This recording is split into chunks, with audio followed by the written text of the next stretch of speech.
जय भीम, जय प्रकृति। मैं अमृता मिलन। आप देख रहे हैं 85%। शूद्र वर्ण में, अति पिछड़ा वर्ग में अर्थात ओबीसी में, कुर्मी जाति में छत्रपति साहू जी महाराज का जन्म 26 जून सन 1874 को हुआ। पिता का नाम श्रीमंत जय सिंह राव आबा साहब घाटगे और माता का नाम राधाबाई था।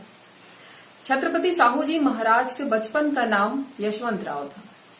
शिवाजी प्रथम के दूसरे पुत्र के वंशज शिवाजी चतुर्थ कोल्हापुर में शासन करते थे। ब्रिटिश षड्यंत्र और अपने ब्राह्मण दीवान की गद्दारी की वजह से जब शिवाजी चतुर्थ की हत्या हो जाती है, तब उनकी विधवा आनंदीबाई अपने जागीरदार आबा साहब घाटगे के 10 वर्षीय पुत्र यशवंत राव को 17 मार्च सन 1884 को गोद लेते हैं। तब से हम उन्हें छत्रपति साहू जी महाराज के नाम से जानते हैं। 20 मार्च सन 1891 में बड़ौदा के राजा गायकवाड़ के कुलीन सुनाजी राव गायकवाड़ की पुत्री लक्ष्मीबाई से साहू जी महाराज की शादी हुई। 2 अप्रैल सन 1894 को साहू जी महाराज ने रियासत की बागडोर अपने हाथों में ले ली, रियासत की बागडोर संभाल ली और इस तरह से महात्मा ज्योतिबा राव फूले के आंदोलन को साहू जी महाराज ने टेक ओवर किया। छत्रपति साहू जी महाराज का जन्म उस दौर में हुआ जब मूल निवासी बहुत ही दयनीय स्थिति में थे और भारत देश में बुद्ध के बाद छत्रपति साहू जी महाराज ही ऐसे हुए जिन्होंने मनुवादी गैर बराबरी व्यवस्था को चुनौती देने का काम किया। बुद्ध राशि सत्ता, सुख सत्ता को त्याग करके उन्होंने ब्राह्मणशाही व्यवस्था को चुनौती दिया और छत्रपति साहू जी महाराज शासन सत्ता में रहते हुए इस व्यवस्था को चुनौती दिए। इस देश में दुर्दशा का कारण ब्राह्मण है, ये कहने वाले महात्मा ज्योतिबा राव फूले के आंदोलन का छत्रपति साहू जी के जीवन में गहरा प्रभाव पड़ा। जिस तरह से महात्मा फूले जी ने प्राथमिक शिक्षा का द्वार खोला, छत्रपति साहू जी महाराज उच्च शिक्षा पर जोर दिए। छत्रपति साहू जी महाराज ने यह देखा कि उनकी रियासत में 71 अफसर में से 60 अफसर जो है वो ब्राह्मण होते थे। 52 खानगी में से 45 ब्राह्मण होते थे। उस समय कोल्हापुर की कुल आबादी 9 लाख थी और जो उच्च वर्ग है, जो सवर्ण है, उनकी आबादी मात्र 26,000 थी। 26,000 की आबादी रहते हुए भी शासन प्रशासन में 80 से 90% उनकी हिस्सेदारी थी, उनकी पकड़ थी।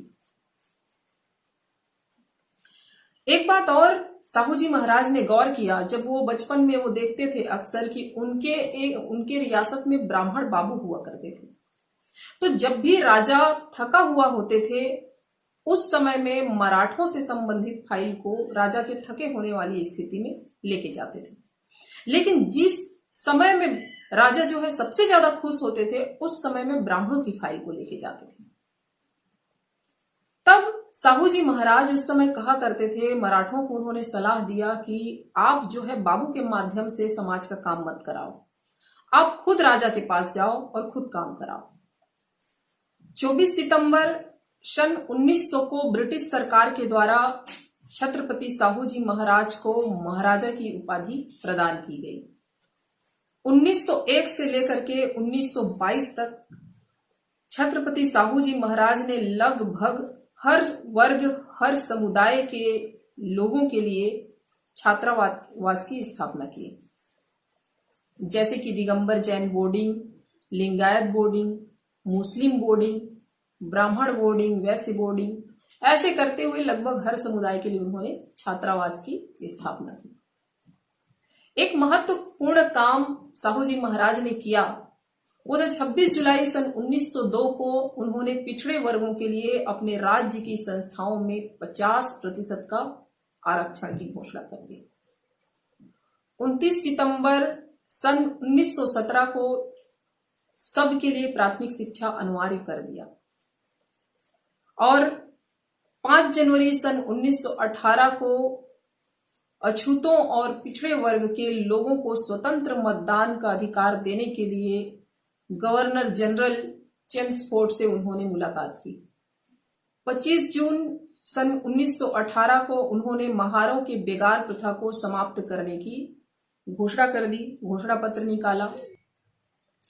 9 जुलाई सन 1917 को उन्होंने कोल्हापुर में अपने राज्य में यह घोषणा करवा दिया कि कोल्हापुर राज्य के जितने भी देव स्थान थे उन देव स्थानों की जो आय और संपत्ति थी उन पर राज्य का नियंत्रण होगा और ये भी साथ ही ये भी घोषणा करवा दिया कि वहां जो पुजारी होंगे वो पिछड़े वर्ग के भी पुजारी नियुक्त किए जाएंगे।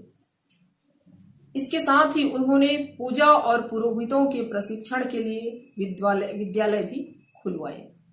26 जुलाई सन 1918 को उन्होंने अस्पृश्यों के गुलामगिरी को नष्ट करने का आदेश जारी किया। 8 से 10 अगस्त सन 1918 को उन्होंने सभी सरकारी सेवाओं में अछूतों को प्राथमिकता देने के लिए आदेश पारित किया। 15 जनवरी सन 1919 को अस्पृश्यों के लिए खोली गई अलग अलग शाखाओं को उन्होंने बंद करा के सभी के लिए समान शिक्षा का आदेश जारी किया। 21 अप्रैल सन 1919 को छत्रपति साहू जी महाराज को राजर्षि की पदवी मिली और 12 जुलाई सन 1919 को उन्होंने अंतरजातीय विवाह अधिनियम लागू किया। 15 जून सन 1919 को उन्होंने धार्मिक विधि और संस्कारों को गैर ब्राह्मण पुरोहितों से करने का आदेश पारित किया। 2 अप्रैल सन 1919 को महिलाओं के ऊपर होने वाले अत्याचारों के विरुद्ध उन्होंने आदेश जारी किया, कानून पारित किया। 8 अक्टूबर सन 1919 को सार्वजनिक स्थलों में अस्पृश्यता फैलाने व बरतने की मनाही संबंधी उन्होंने आदेश पारित किया। 11 नवंबर 1920 को उन्होंने हिंदू कोड बिल पास किया। ये बहुतों को नहीं मालूम है, लेकिन उन्होंने 11 नवंबर सन 1920 को हिंदू कोड बिल पास किया। इसके माध्यम से उन्होंने संपत्ति उत्तराधिकार से संबंधित जो मिताक्षरा न्याय सिद्धांत था उसको समाप्त किया।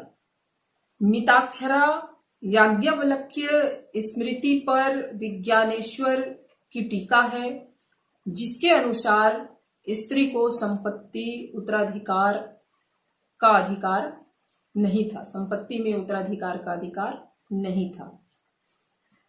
छत्रपति साहू जी महाराज के द्वारा दिए गए 2500 रुपये से ही बाबा साहब भीमराव अंबेडकर ने मूक नायक नामक पाक्षिक प्रकाशन प्रारंभ किया। साहू जी महाराज ने अपने रियासत में, अपने राज्य में बहिष्कृत लोगों को संबोधित करते हुए कहा था कि मेरे बहिष्कृत प्रजाजनों, तुम लोगों को अपने मसीहा के रूप में बाबा साहब अम्बेडकर मिल गए हैं और ये तुम्हारा उद्धार करके रहेंगे, ऐसा मेरा अंतःमन कहता है। उनका कहना था, भारत में विधाता की भी जाति है, हर समस्या का हल जाति से प्रारंभ होती है। जब तक जातियां रहेंगी तब तक देश गरीब, गुलाम और बुद्धिहीन रहेगा। भारत की उन्नति जल्दी या देर से होगी, यह जाति भेद के नष्ट होने पर निर्भर करता है। ब्राह्मण का जन्म सिद्ध महत्व खत्म होना चाहिए।